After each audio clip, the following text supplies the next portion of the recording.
Welcome to the Jill on Money Show. It's Wednesday, June 21st, and we are here trying to help you make smart and relevant decisions that are in your best interest, not anybody else's, just you.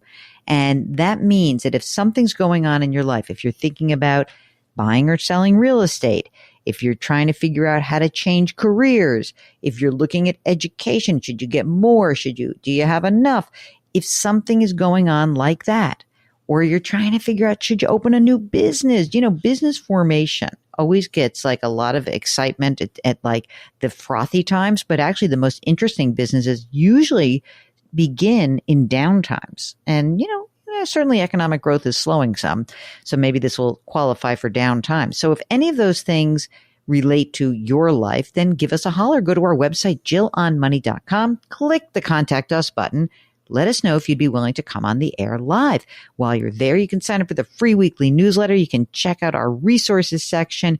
You can read the blog, all that stuff for free. And if you want to spend a few bucks, you can buy my book, The Great Money Reset, or you can subscribe to our new service called Jill on Money Live.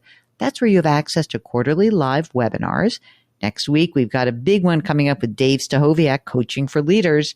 And you also get bonus content like extra interviews. So check it out. Jill on Money Live, $35 for the year. Everyone says it's so cheap, and yet there are not 10,000 people subscribed. So subscribe. It's worth it. I priced it low to get all of you hooked into me. I want to get you hooked on Jill, and then we can jack the price up to maybe $36 for a year. Whatever Mark says it's going to be, that's what we're going to do.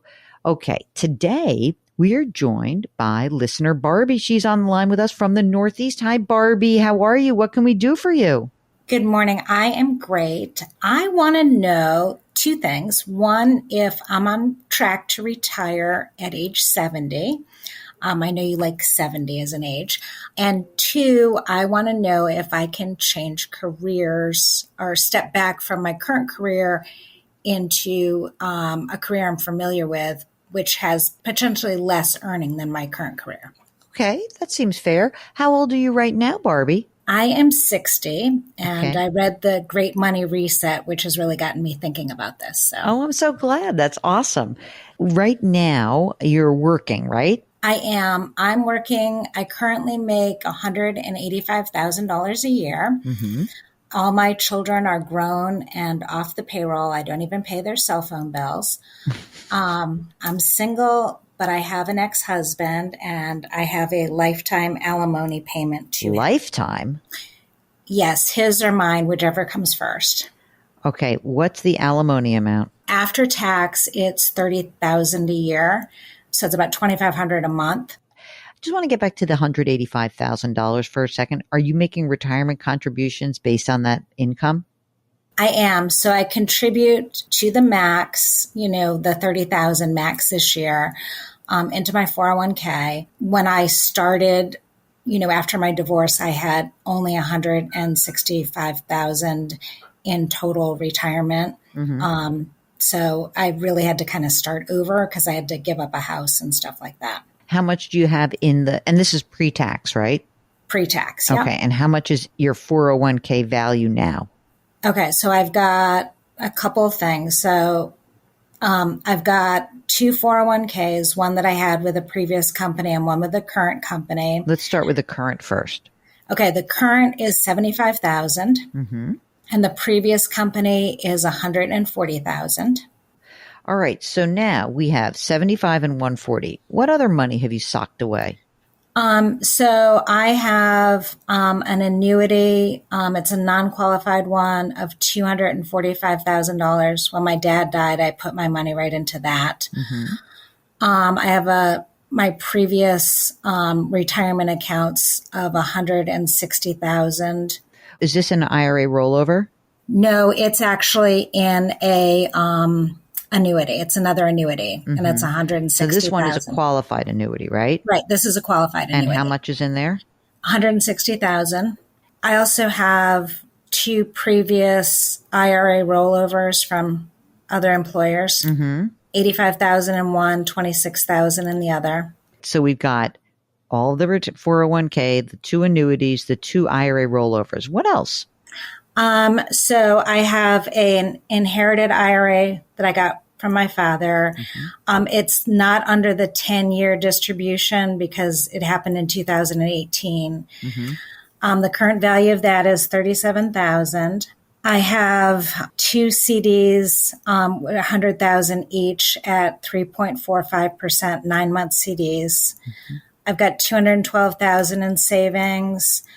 I have 5,000 in I bonds. I have 21,000 in my health savings account.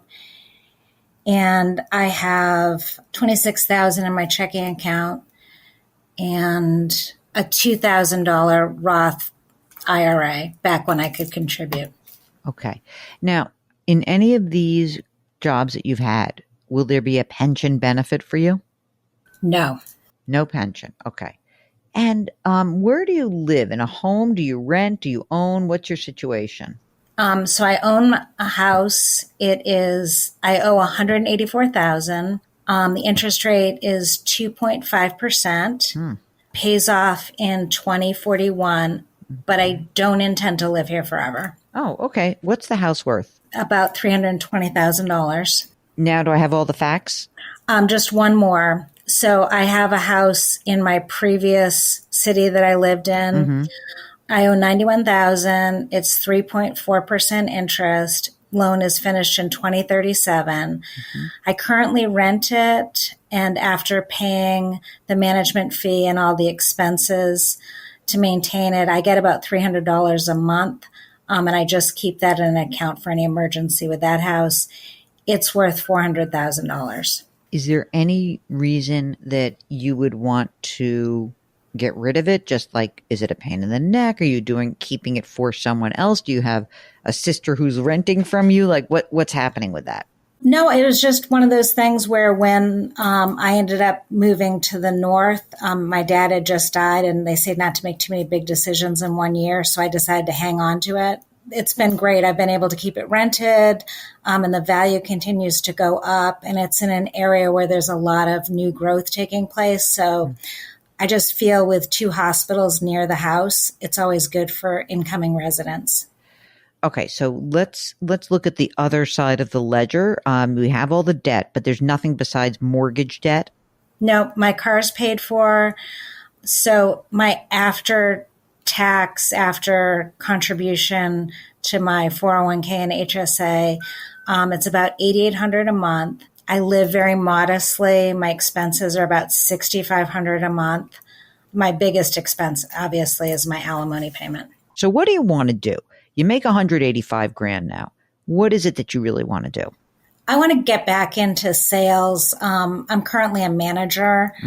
I like the control that you have being in sales as opposed to when you're managing people. You know, it's always your fault when stuff doesn't go right. Okay. You have a lot of money saved. You've done an amazing job. I mean, you say, oh, I started late and this, that, and the other thing, but my God, you've got a lot of money. So it looks to me like you have like $525,000 or so in retirement and 667, let's call it 700 in non-retirement. Like what? There's no problem here. What's your Social Security going to be? At 70, it's about $50,000 a year because of the 10 highest years and all my years of working. So. And I don't know if they do this, but is the alimony a straight line? Like it's $30,000 no matter what, or is there an inflation adjustment? Thankfully, it's a straight line, but it is lifetime. So it doesn't matter if I retire. So that's part of my concern. You know, when I retire, the only way I can modify it is by proving I don't have enough money to pay for it. And it doesn't seem like that they would look at what I have and say, yeah, you're right, you don't have enough. So that's my concern. So wait a second. You're receiving the alimony, right? No, she's paying it. Oh, you're paying it. Yes. I completely misunderstood that. Yeah. Thank you, I'm Mark. so sorry. I'm paying it. Well, you're going to keep paying that. Sorry, kiddo. So when you said $6,500 a month, did that include your $30,000 of alimony? Yeah, because I live very modestly. How much money do you think you could make in sales and just be really conservative? Like it's not going to be at 185 out of the gate. What do you think you could make sort of baseline to start? I think I could probably make like 100, 125. I actually have a company that's interested in hiring me. So there's potential for me to negotiate at least that much. And then the more you do, the more you make. Right, of course. But you did say you were going to move. Is that some sort of big change? Is it a downsize, an upsize? What is it? So what I'd like to do is I'd like to move to Florida. I'd like to pursue a job in Florida so I could retire there, with knowing people. So I could, I would sell the house that I have in the, Northeast where I'm currently living. And I'd probably rent for a while. I'd like to buy something there because my sister and I have a long-term plan of my having a house there, her having a house in the Northeast so that we can split our time because we like each other enough to spend months together. How much would that cost? I'm figuring probably about 450 to 500,000. And that would be like a now thing, like let's do it? I would say it would be once I knew that I liked where I was living. If you were to do that, would you be paying half of that amount? No, I'd pay the whole thing. Oh, you're a good sister. You said it was worth $325 what you own now and you owe $184, right? Right. So $140, let's say $120 you'll net. You want to hang on to the rental or can we use the equity? Can we sell the rental and use the equity from that? I'd like to hang on to it because I'm going to have to pay capital gains taxes because I haven't lived it in 5 years. What did you purchase it for? So I purchased it for $150. I put, about $50,000 into it. It's just appreciated so much. Yeah, but you have $200,000 of capital gains and you're in the 15% bracket. I don't know, like $300 a month of income is not so great. I hadn't thought of it that way. Especially if you say you want to move. I mean, you can certainly kind of chill and wait and see. So the idea would be you'd get this new job in Florida, you'd move there, you'd rent, you'd sell the current place, you'd get your money out, you'd kind of chill out and see what happens next. What do I like? You'd figure out the area, and then you would have to make a decision about buying, right? That's correct. Okay.